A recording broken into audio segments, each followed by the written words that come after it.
زمانی اکتشاف و اختراع در دنیا شکل میگیره در زمینه‌های مختلف که نسل جدید جرأت ماجراجویی داشته باشه. ما بهش نمیگیم ریسکه. تصور بکنید این غواصان نرن زیر آب غوص بکنن، تحقیق بکنن.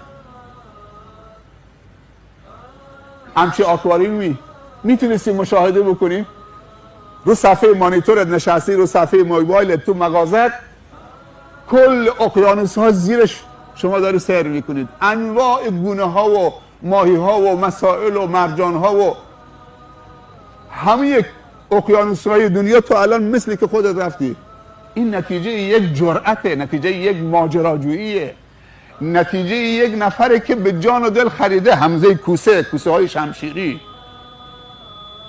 اونجا اکسیژنش تمام بشه، دچار مشکل بشه، پاش گیر بکنه تو یک صحرایی.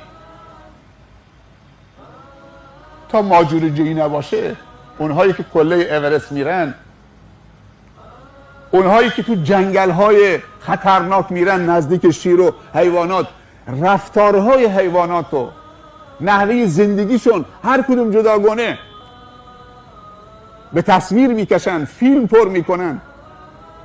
بعد تو از طبیعت درس میگیرید،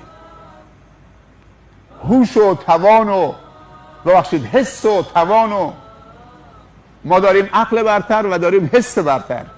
انسان به عقلش برتره، سایر موجودات و حیوانات و پرندگان و ماهی ها به حسشون برترن. چقدر امروز امکانات فراهمه که ما چیزهای عجیب و غریب، استعداد و خلاقیت و توان و جرأت و شهامت انسانها رو تو صفحه تلویزیون ببینید. ما اگه پسر معذرت میخوام 5 سالمون خواست بره رو متکا بپره، مادرش توبیخ میکنه پسر بشین که میفتی دست پات خورد میشه. اگه رفت تو تاقچه پرید آمد بپره پایین، پسر بشین که دست پات خورد میشه. اگه یه چاقو بلند کرد که میوه پاره بکنه، از دستش میگیره بیا خودم برات پاره بکنم، دستت میبری. اگه یه بشقاب بلند کرد، تو بشقاب بذار که بشقاب خورد میشه، اینقدر کریستال اینقدر قیمتشه. خب هر کاری این بچه های کوچیک ما خواستن انجام بدن، اگه کبریت برداشت کبریت بذار که دستت میسوزه، خواد اجاق روشن بکنه اجاقو بذار که یا میسوزی یا دست پا خورد میشه یا میشکنی یا نمیدونم فلان میشه. همطور بچه ها بزدل و ترسو و تنبل و هیچ کاره بار میان. تا ماجراجو نباشن چه؟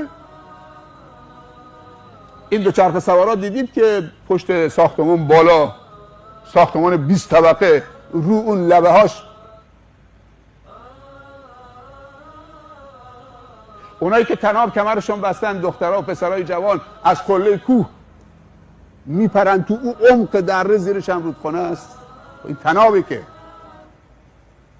من و تو اگه از بالای بادگیر خونه‌مون هم بپریم، قبل که به زمین بیایم چه؟